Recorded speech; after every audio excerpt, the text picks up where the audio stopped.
안녕하세요. 오늘은 시가서의 두 번째 책, 시편을 함께 알아보고자 합니다. 시편은 굉장히 아름다운 문학입니다. 시편은 또 기도이자 노래이며 시입니다. 시편은 성경의 어떠한 책보다도 아름다운 말들로 구성이 되어 있습니다.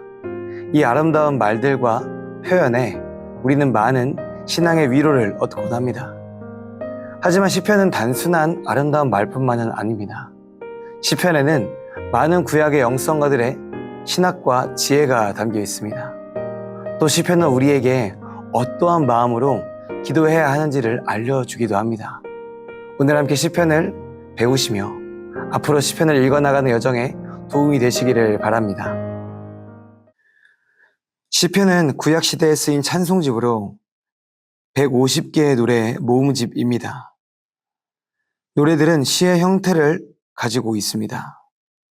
시편은 매우 오랜 시간 동안 모세 시대로부터 포로 시대 이후까지 약 1000년에 걸쳐서 수집되었습니다.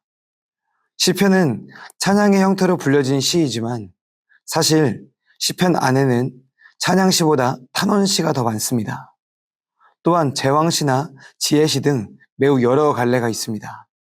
이처럼 시편에는 매우 다양한 인간의 감정과 기도가 담겨 있습니다. 이를 통해 우리는 한 가지 의미를 얻게 됩니다. 매우 다양한 감정으로 기도할지라도 그 중심이 하나님께만 맞춰져 있다면 그것은 기도가 된다는 것입니다. 시편은 총 5권으로 이루어져 있습니다. 1편부터 41편까지가 1권입니다. 42편부터 72편까지가 2권입니다.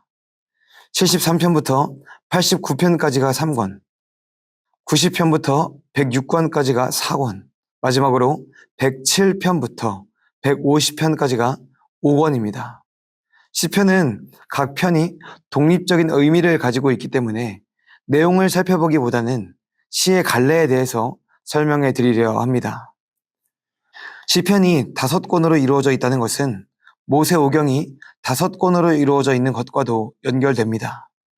모세오경은 구약의 표준이자 경전입니다.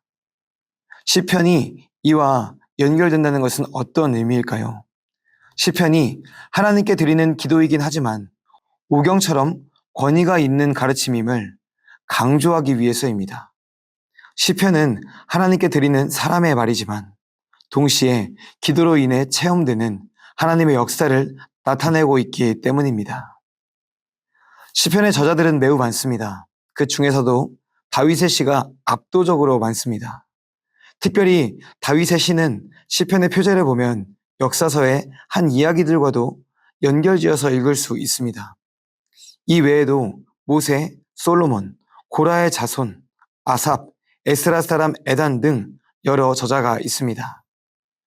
본격적으로 시편 시들의 갈래에 대해서 설명드리겠습니다. 시편은 3가지의 주요한 유형과 4가지의 소수 유형이 있습니다. 첫 번째 갈래는 찬양시입니다. 찬양시는 삶이 평탄할 때, 기쁨이 넘쳐날 때를 노래하는 시입니다. 시인은 세상적인 성공이 아닌 하나님과 이웃과의 관계에서 기뻐합니다. 찬양시의 대표적인 예는 시편 98편입니다. 98편은 하나님을 찬양하라고 선포한 후 우리가 하나님을 기뻐해야 하는 이유를 말하며 모든 피조물들을 향해 하나님을 찬양하라고 권면합니다. 이처럼 찬양시는 하나님으로 인한 기쁨이 가득 찬 시입니다. 두 번째 갈래는 탄원시입니다. 탄원시는 삶의 어려움을 노래하는 시입니다. 이 시에는 시인이 겪는 분노와 절망, 두려움과 수치 등의 감정이 담겨 있습니다. 탄원시에는 시인을 대적하는 원수가 등장하는데 원수는 시인을 매우 괴롭게 합니다. 탄원시가 우리에게 주는 도전은 대부분의 탄원시가 하나님을 의지함에서 오는 평안이나 구원을 경험한 기쁨으로 맞춰진다는 것입니다. 시편 69편이 좋은 예가 됩니다. 시인은 어려움에 빠진 자신을 구해달라고 호소합니다. 69편의 시인은 원수들을 향해서 엄청난 독서를 쏟아내지만 마지막에는 하나님을 향한 찬양으로 마무리합니다. 세 번째 갈래는 감사시입니다. 감사시의 시인은 하나님께 구원을 간청했고 그 사건을 경험한 듯 보입니다. 시편의 고백에는 하나님의 응답을 향한 감사가 가득합니다. 감사시가 찬양시와 다른 점은 감사시에는 과거의 탄원이나 간청이 담겨 있다는 것입니다.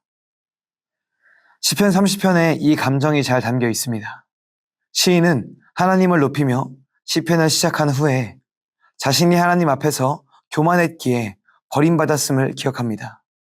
이후의 고백 속에서 우리는 30편의 시인이 하나님께 돌아섰음을 알게 됩니다.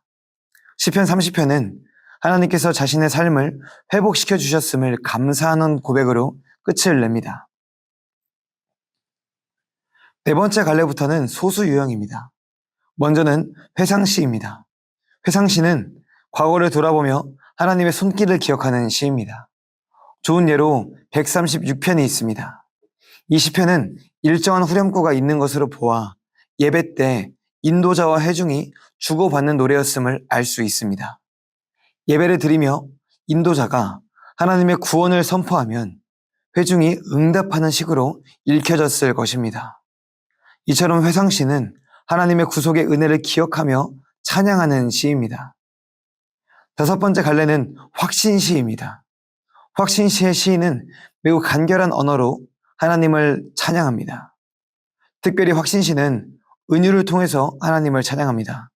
우리가 잘 알고 있는 시편 23편이 확신시입니다. 시인은 목자이신 하나님의 은유를 통해 하나님이 삶을 인도하신다는 확신을 보여줍니다.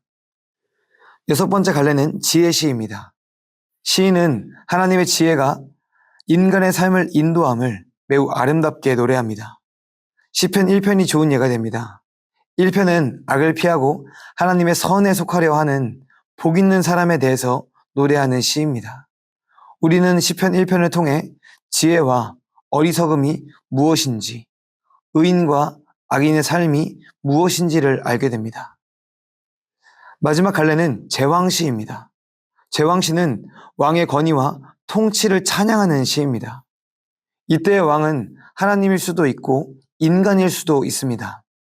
제왕시가 인간을 찬양한다는 것은 우리에게 하나님을 위한 시편으로 여겨지지 않을 수도 있습니다. 하나님이 아닌 인간 왕을 찬양하는 것이기 때문입니다. 그러나 제왕시가 인간 왕을 찬양하는 이유는 하나님께서 인간 왕을 통해 세상을 다스리신다는 믿음이 있기 때문입니다. 좋은 예로 시편 47편이 있는데 시편 47편의 시인은 하나님이 하나님의 백성 가운데 보좌를 주실 것이고 백성이 하나님을 왕으로 선포하는 모습을 그리고 있습니다. 시편의 의미에 대해서 함께 살펴보겠습니다. 시편은 기도이자 찬양이자 하나님을 향한 시입니다. 시편의 기도는 우리에게 기도에 대한 좋은 가르침을 줍니다. 먼저 시편은 기쁨과 슬픔을 동시에 담고 있습니다. 대부분의 사람들은 슬프고 어려울 때, 힘들 때 하나님을 찾습니다. 영혼을 기댈 곳이 필요하기 때문입니다. 많은 사람이 기도를 통해서 환난을 이길 힘을 얻곤 합니다. 그러나 반대의 경우에 기도하는 사람은 많지 않습니다. 매우 기쁜 일이 생겼을 때 하나님께 잠깐은 감사하지만 그 이후에 사람의 마음으로 그 기쁨을 누리기 때문입니다. 시편은 기쁨의 시와 슬픔의 시를 통해서 우리에게 말하고 있습니다. 참된 기도는 슬플 때도 기쁠 때도 동일하게 드려야 한다는 것입니다. 두 번째로 시편은 솔직한 기도를 보여줍니다. 탄원시를 보면 언어가 매우 파괴적입니다. 굉장히 비상식적인 분노를 가지고 있는 것 같습니다. 그런데 한편으론 이러한 의문이 듭니다. 기도하면서 저렇게 사나운 말을 사용하는 것이 과연 맞는가라는 것이죠. 그러나 시편은 하나님께 답을 얻으려 하고 하나님을 의지하는 마음이라면 극심한 분노도 하나님을 향한 기도라고 말합니다. 중요한 것은 기도의 형태가 아닙니다. 기도의 말이 가지는 모습이 아닙니다. 시편은 기도하는 사람의 영혼이 하나님을 의지하고 있는지, 그분이 듣고 계시다고 믿고 있는지가 중요하다고 말합니다.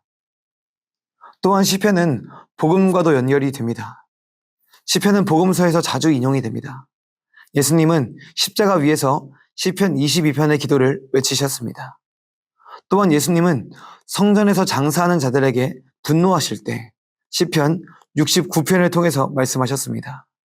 이처럼 시편은 예수님의 고백이었고 예수님의 기도가 되었습니다. 예수님은 기쁠 때나 슬플 때나 모든 감정을 하나님께 솔직히 고백하시는 기도자하셨으며 동시에 하나님을 온전히 의지하시는 기도자하셨습니다. 시편이 말하는 바른 기도를 드리시는 분이었다는 것입니다. 또한 시편은 예수님을 드러내기 위한 노래로 사용되기도 합니다. 사도행전과 로마서, 히브리서, 베드로후서 등은 예수님의 왕권을 찬양하기 위해 시편의 제왕시를 인용합니다. 이 제왕시들은 원래 다윗의 후손들을 위한 것인데 다윗의 후손들은 제왕시의 찬양을 받기에 합당한 삶을 살지 못했습니다. 그러나 예수님은 다르셨습니다. 예수님은 다윗의 후손으로서 하나님의 온전한 뜻을 이 땅에 보여주셨습니다. 신약의 사도들은 제왕시의 약속이 예수님을 통해 이루어졌다고 믿었습니다. 기도는 모든 상황 속에서 드리는 것입니다. 기도는 하나님을 사랑하는 마음으로 솔직한 마음을 토로하는 것입니다. 시편을 읽으시며 더욱 풍성하고 솔직한 기도를 드리시는 성도가 되시기를 간절히 소망합니다.